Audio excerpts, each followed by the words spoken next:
Salut tout le monde, donc qu'est-ce que c'est la spiritualité et être spirituel, qu'est-ce que ça consiste de mon point de vue?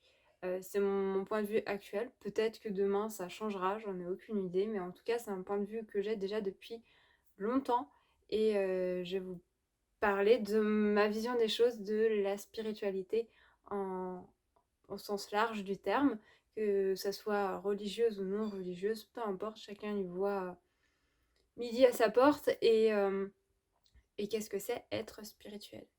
Alors, pour moi, la spiritualité, c'est la conscience, et c'est la conscience, pour moi, c'est l'amour.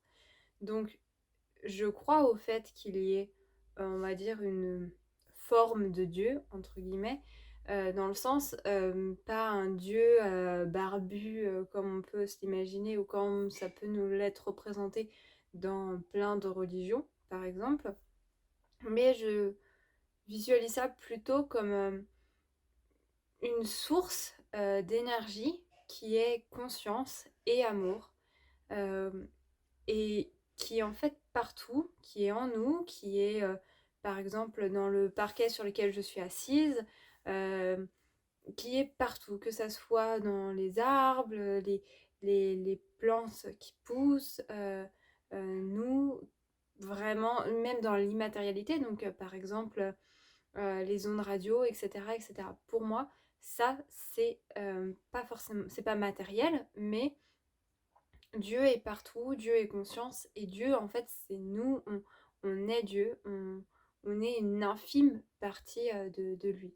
Voilà, c'est ma vision des choses. Et pour moi, voilà, la conscience, c'est l'amour. Et conscience de quoi exactement? C'est conscience de soi, conscience de l'autre, conscience de notre environnement, conscience des animaux, conscience qu'il y ait des choses qui nous dépassent. Et en fait, cette conscience d'amour, c'est voilà, c'est l'amour, la bienveillance, la compassion et aussi la magie que l'on peut voir au quotidien, que ça soit voir une plante pousser, que ça soit le fait de, je sais pas, euh, une femme qui tombe enceinte et qui accouche, le fait qu'il y ait un rayon de soleil, de lumière, etc., etc. Pour moi, tout ça, c'est l'amour et c'est la conscience. Et c'est pas forcément comme... Je pense que même quand on gagne en conscience, ça reste toujours une infime partie que la conscience suprême, en quelque sorte. Et c'est pour ça, je pense que la spiritualité et la conscience, c'est qu'une histoire aussi de degrés, donc on est tous conscients sur certains points et on manque tous énormément de conscience, même si on gagne énormément en conscience, on aura toujours beaucoup, beaucoup, beaucoup de chemin encore à faire et de choses à apprendre parce que on n'est pas la conscience de tout à nous tout seuls en fait, c'est pas possible. On est une partie de cette conscience. Et c'est pour ça qu'on dit aussi que chacun a sa vérité et que chaque vérité aussi est juste parce que chacun a une partie de la conscience du tout et que par conséquent chacun a un point de vue et une partie de la réalité, en fait, de la réponse, on va dire ça comme ça. Après, qu'est-ce que c'est être spirituel? Pour moi, être spirituel, c'est pas forcément de faire des stages de spiritualité tous les mois ou 3 fois dans l'année. C'est pas non plus de taper sur un tambour ou de faire des méditations tous les jours. Voilà, pour moi, c'est pas ça la spiritualité. Pour moi, la spiritualité, c'est être conscient de soi, des autres, de l'environnement, des animaux, être dans l'amour en fait, dans la bienveillance et dans le non-jugement. Donc, on peut être spirituel et pratiquer le chamanisme et taper sur un tambour ou vouloir apprendre à développer certaines capacités ou apprendre par le biais de d'autres personnes à avoir de nouvelles clés pour aller encore plus à l'intérieur de nous, être plus en conscience de soi et donc aussi des autres, de l'environnement, etc., etc.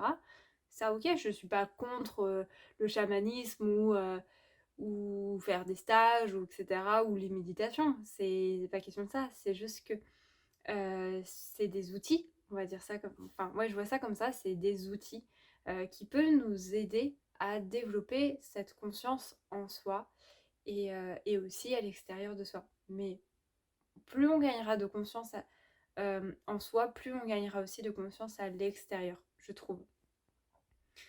Voilà, donc il y a des gens qui vont se dire spirituels parce que ils vont faire une prière tous les matins, ou ils vont être dans, par exemple, je sais pas, voilà, méditer tous les jours, à, ou être végétarien, vegan, ou ce que vous voulez.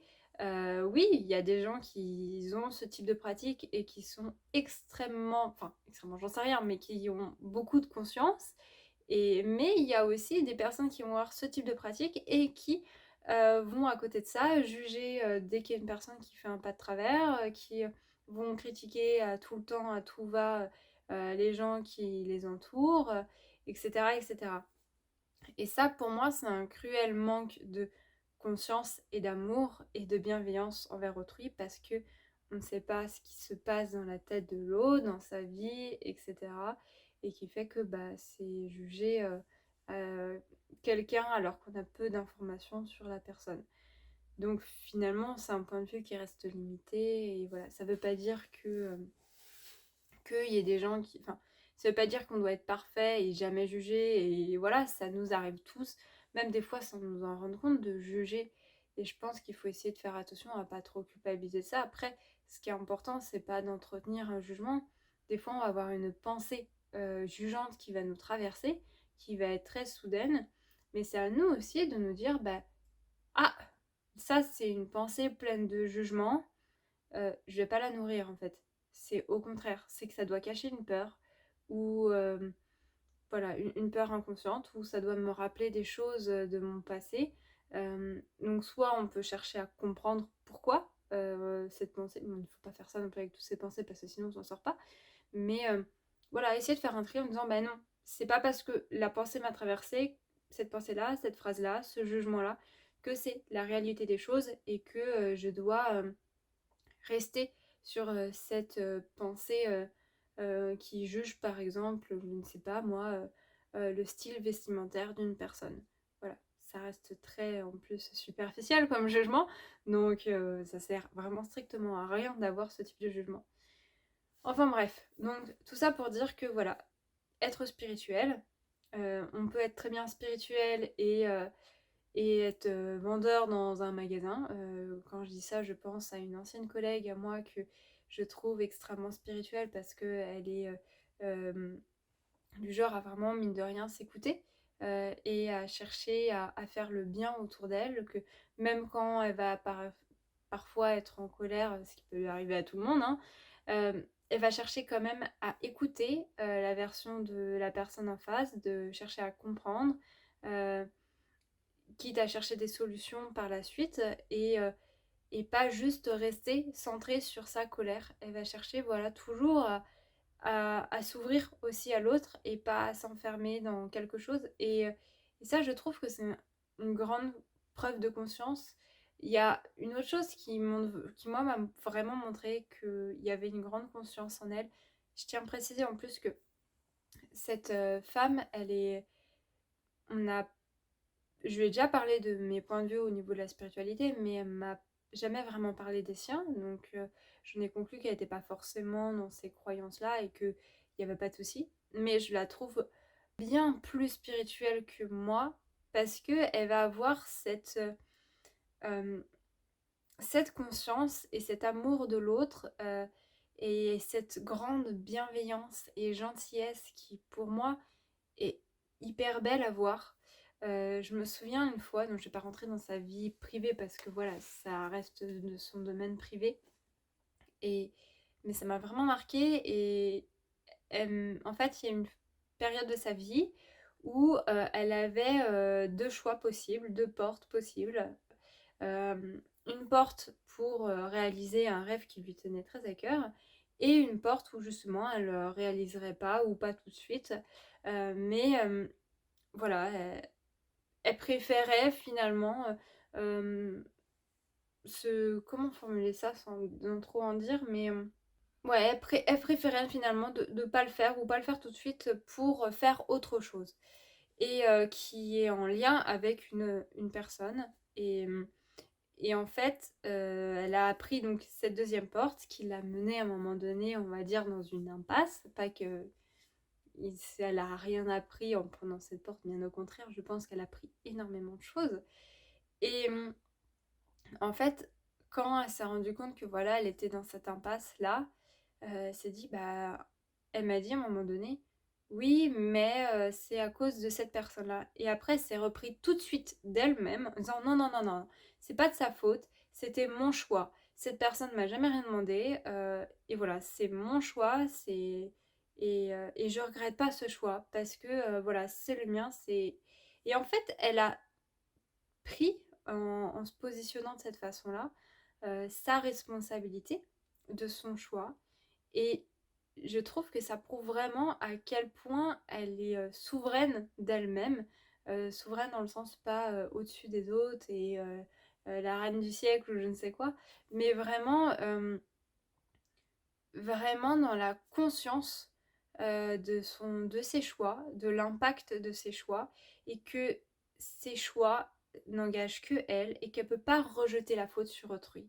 Et je trouve que c'est une grande preuve de conscience parce que déjà c'est une preuve d'amour envers soi-même, de prendre la responsabilité de ses choix et d'estimer qu'elle est assez grande pour faire ses propres choix et pas de rejeter la faute sur autrui comme on a tous tendance à faire.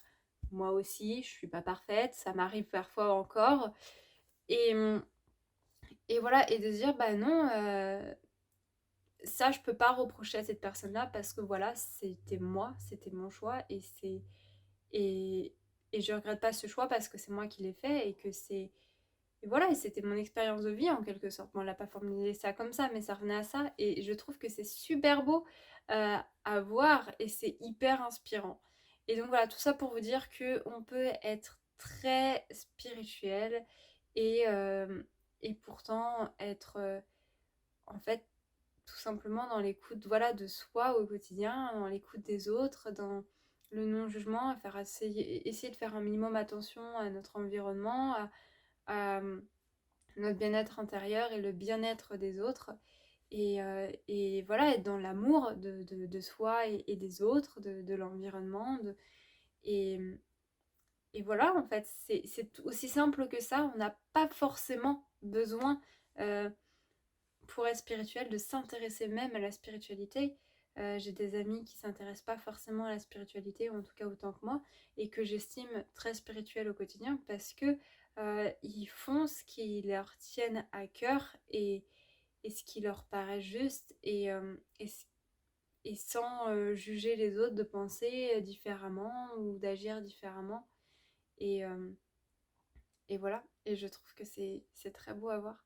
Et je pars du principe qu'il y a énormément voilà, de degrés de spirituel, de spiritualité, donc de conscience, d'amour, et qui fait que même quelqu'un qu'on peut estimer extrêmement spirituel, extrêmement dans l'amour, dans la conscience, etc., bah, il y aura toujours des êtres, que ça soit ici sur Terre, matérialisés ou immatérialisés, qui auront acquis encore plus de conscience, d'amour, et, etc. Et voilà, donc en fait, on est tous euh, très conscients comparé à autrui, comme on est tous euh, encore un enfant qui a énormément de choses à apprendre et à gagner en conscience. Et en même temps, c'est merveilleux parce que ça veut dire qu'on peut que grandir et apprendre. Et si on n'avait rien à apprendre, mais qu'est-ce qu'on s'ennuierait. Enfin, franchement, moi, je m'ennuierais complètement. Et voilà, donc je trouve que c'est super et que c'est beau. Euh, voilà, je vous laisse. Je vous fais plein de gros bisous. Je vous dis à bientôt, bah, mercredi prochain pour une prochaine vidéo. Salut!